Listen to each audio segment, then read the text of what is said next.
ये कहा जाता है कि आपके आपके जत्थे हैं, आप असला बरदार लोग हैं, आप तशद्दुद करते हैं, आप ज़बरदस्ती अपना जो चीज़ें हैं उनको आप इम्प्लीमेंट करवाने की कोशिश करते हैं, आप ज़बरदस्ती ये करने की कोशिशें कर रहे हैं। ये एक बड़ा इल्ज़ाम है आप पर।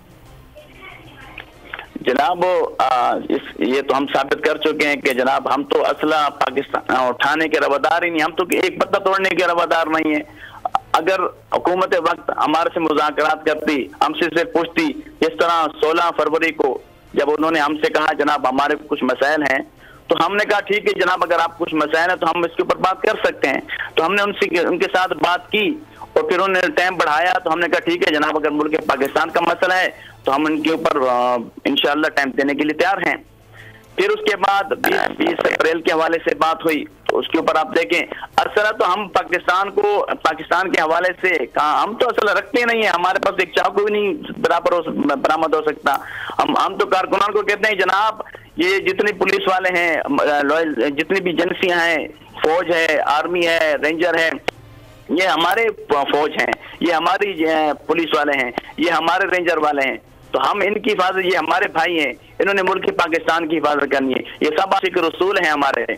हम इनके ऊपर कैसे तशद्दुद कर सकते हैं? हम तो अपने सीने पेश कर रहे थे, हमारे कारकुनान ने सीने पेश किए कि जनाब लड़ने के लिए नहीं आए, आप भले हमें हमारे सीनों पर गोलियां चलाएं, हम अपने सीने करने के लिए तैयार हैं, लेकिन अपने मकसद से पीछे नहीं हट सकते। वो है नामूस रिसालत खत्म नबूवत। ठीक हो गया मुफ्ती साहब, बहुत बहुत शुक्रिया। आपने कहानी सुनाई तफसील से क्या हुआ, और चीज़ जो आपने बताई कि पैसों के बग़ैर भी जमातें इलेक्शन लड़ सकती हैं, और अगर अखलास हो और उनके वर्कर्स अगर उनका साथ दें तो कोई भी गरीब आदमी असम्बली में पहुंच सकता है। दो चीज़ों की मैं ज़रा ज़रूर चाहता हूं कि मैं रिस्पॉन्ड कर दूं, क्योंकि मुफ्ती साहब ने इसी में ज़िक्र किया दो वाक़यात का, लेकिन वो दोनों अदालती फ़ैसले हैं, पाकिस्तान की सुप्रीम कोर्ट के फ़ैसले हैं, और पाकिस्तान का आइन और कानून ये कहता है कि जो हमारी अदालतों के फ़ैसले हैं हमें उनको मानना है, और हम वो जो फ़ैसले हैं उनको वो, क्योंकि आला अदलिया के हुक्म पर वो सब कुछ किया गया, इसलिए हम पर उसको तस्लीम करना सब पर लाजिम है। ये मैं ज़रूरी था कि मैं इसमें वजाहत कर दूं ताकि कोई और किसी तरह का इम्प्रेशन ना जाए। राना ताहिर साहब, आपने जो बात सुनी उसमें अभी तक जो 240 पोलिंग स्टेशंस का उनके पास है रिज़ल्ट, बाकियों के फार्म 45 भी नहीं है, और उसके मुताबिक उनके 11,490 वोट हैं। मेरी जिन लोगों से बात हुई उनका ये कहना है कि बेसिकली ये जो मुफ्ती नज़ीर साहब हैं ये इलेक्शन जीत रहे थे, और ये एक यानी अलेजिडली, ये रिपोर्टेडली ये बात की जा रही है कि फिर वो जो सारी कहानी हुई वो इसलिए हुई कि मुफ्ती साहब को इलेक्शन हराया जाए, और अभी तक उनके पास बाकी पोलिंग स्टेशंस के फार्म 45 भी नहीं है। शमी साहब देखें, बात यह है, बदकिस्मती से हमारे मुल्क में जब भी इलेक्शन होता है तो उसके साफ शफाफ होने पर हमेशा सवालात उठते हैं। आज तक 70-72 साल गुजरने के बावजूद हम एक ऐसा निज़ाम नहीं दे सके जहाँ पे जीतने वाले की जीत को हारने वाला तस्लीम करे और हारने वाला ये कहे कि जी मैं सही तरीके से हारा हूँ। बदकिस्मती हमारी यही है। और ये देखें, ये ऐसे नहीं है कि सिर्फ इल्ज़ाम नहीं होता, हमारी तारीख़ में बड़े ही तल्ख़ वाक़यात हुए हैं इंतखाबी धांधली के। आप अगर कहें कि अब अगर पीपल्स पार्टी ने धांधली नहीं की तो ये भी गलत है।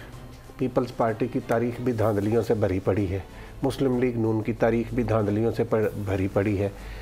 तो ये जो इलेक्शन हुआ 249 का, इसको भी आप मुकम्मल तौर पर साफ शफाफ इलेक्शन करार नहीं दे सकते।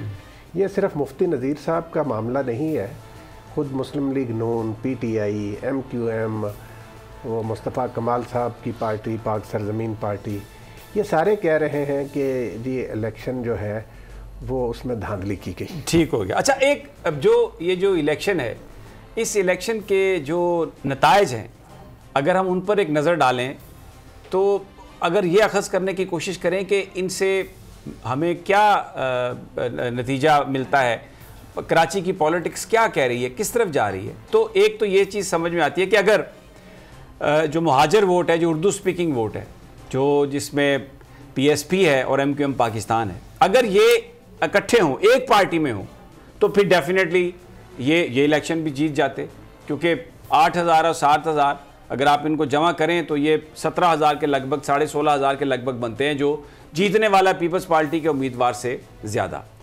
दूसरा, हमें ये नज़र आ रही है बात कि एक अमर्जिंग फोर्स है, एक नई जमात है। अगर ये तनासब इसी तरह रहेगा, महाजर वोट इसी तरह टूटा रहेगा और जो दूसरी जमातें हैं उनसे जो लीडरशिप का जो रवैया है उससे लोग बिल्कुल बेजार नज़र आ रहे हैं। यहाँ पर 2018 में पीपल्स पार्टी को तो ये जीतने वाली जो पीटीआई है इसके 35,000 वोट थे, लेकिन अब उनके 8-9,000 वोट निकले हैं। और नून लीग के 34,000 वोट थे, अब उनके भी 15,000 वोट आए हैं। तो उनके वोटों में कमी हुई है और इसमें जो अमर्ज करती हुई फोर्स हमें नज़र आ रही है वो मुफ्ती नज़ीर अहमद साहब की जमात है। और वो आप ये देखें कि कोई पैसा नहीं है उनके पास। ये जो एक मिथ थी कि जी आपको इलेक्शन में करोड़ों रुपए खर्च करने पड़ेंगे और तब आप एमपीए या एमएनए बनेंगे, तो ये आम आदमी, एक ऑर्डिनरी शख्स जो इस तरह से वोट ले रहा है, और फिर इनकी जो जमात है इसने जो 2018 के इलेक्शन थे उसमें उन्होंने लियारी में बिलावल भुट्टो को उनके एक वर्कर ने शिकस्त दी। तो अलीना, ये लगता नहीं है आपको कि ये एक अमर्जिंग फोर्स है और बड़े मैसेजेस हैं इसमें कि लोग मुनाफकत से, झूठ से तंग हैं? और ख़ास तौर पर देखें, इमरान खान साहब की जो जमात है, वादे पूरे नहीं हुए, लोगों ने सिर्फ ट्विटर्स पर और तकरीरों पर इक्तफा किया, ग्राउंड पर लोगों की मदद नहीं की, खिदमत नहीं की, तो उसका नतीजा हमें सामने नज़र आ रहा है। सर बिल्कुल आपने सही बात की है। आप ये देख लें ना, जो आपने वोट बैंक के बारे में बताया, जितने जितने इनको वोट पड़े हैं, जो पीपल्स पार्टी का बंदा है उसे 16,000 वोट पड़े हैं। कल मेरी आपसे बात हो रही थी तो आप मुझे बता रहे थे कि इस हल्के में तकरीबन 3 लाख के करीब 3 लाख और 50,000 हैं, 3,50,000। तो ओवरऑल अगर हम देखें तो परफॉर्मेंस तो किसी की भी ठीक नहीं है। लेकिन जो आप इमर्जिंग फोर्स की बात कर रहे हैं और जो जैसे मैंने नज़ीर साहब को सुना, मेरे लिए तो बड़ी हैरत की बात थी। पहली दफ़ा मैं ये सुन रही हूँ कि जो पैसा है उसका बिल्कुल इस्तेमाल नहीं किया गया और लोगों ने जो वोट दिया नजरिए की बुनियाद पर दिया है। जब पीटीआई को 2018 में वोट पड़े थे तो वो भी नजरिए की बुनियाद पर पड़े थे। और ये जो अमजद, मेरे ख्याल में अमजद अफरीदी थे या अजमल अफरीदी थे, अमजद अफरीदी जो इनके पीटीआई के थे, उसके ऊपर भी आप देखें ना, बहुत से लोग ये समझते हैं। कल मैं ये देख रही थी कि आमिर लियाकत के हवाले से एक बात चल रही थी कि उन्होंने कहा है कि खान साहब ने इस इलेक्शन को बिल्कुल सीरियसली नहीं लिया और एक रैंडम बंदे को उन्होंने खड़ा कर दिया, उनको पता ही नहीं था कि इलेक्शन में वो खड़ा किसको कर रहे हैं।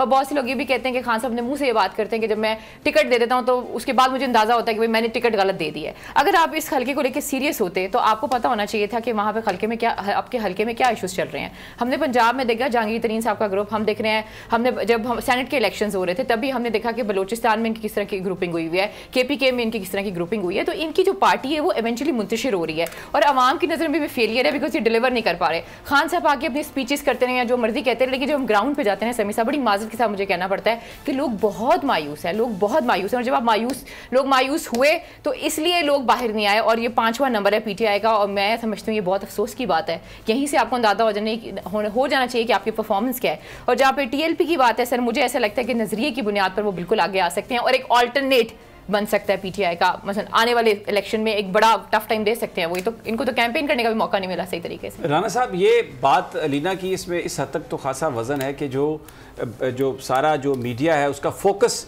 नेचुरली है, वो उसमें बड़ी जमातें हैं। और मैं कल देख रहा था कि मुख्तलिफ चैनल्स पर मुख्तलिफ नताइज आ रहे थे और कल हमने अपने प्रोग्राम में ये कहा था कि हमें ये लग रहा है कि ये जो मुफ्ती नज़ीर साहब के जो वोट्स हैं उनको कहीं ना कहीं उसको कहीं उनके साथ कोई हैंड करने की कोशिश की जा रही है। क्योंकि कई जो कल टीवी स्क्रीन्स थी उन पर पहले नंबर पर कितने वोट लिए, फिर तीसरे नंबर पर किसी ने वोट लिए। टीवी चैनल सही बता रहा था। हाँ, और उसका मैं नाम लूंगा उसका आखिरी। देखें जियो वाले जो है ना वो बड़ा उन्होंने दिखाया रिजल्ट, और मैं समझता हूँ कि ये कल इंतहाई वो प्रोफेशनल अंदाज में उन्होंने ये काम किया और उन्होंने बिल्कुल इसमें नहीं, राना साहब 200-300 वोट्स का फर्क रहा है। और हम सारी रात ये बात करते रहे, जब भी हम जियो पे जाते थे उसकी स्क्रीन पर तो वो रिजल्ट्स दे रहे थे बड़ी रिस्पॉन्सिबिलिटी के साथ। बाकी तो एक रेस लगी हुई थी और पता नहीं कहां से क्या क्या। भाई आप ये देखें, मिफ्ता साहब को 4,000 वोटों से जितवा दिया, पता नहीं कितने चैनल थे जिन्होंने जितवा दिया मिफ्ता साहब को, और एंड पे क्या हुआ कि वो हारे हैं बुरे तरीके से। राना साहब, शमी साहब देखें, यही बात है कि हमारे यहाँ गैर जिम्मेदारी का मुजाहरा जो है ना वो बहुत कल किया गया।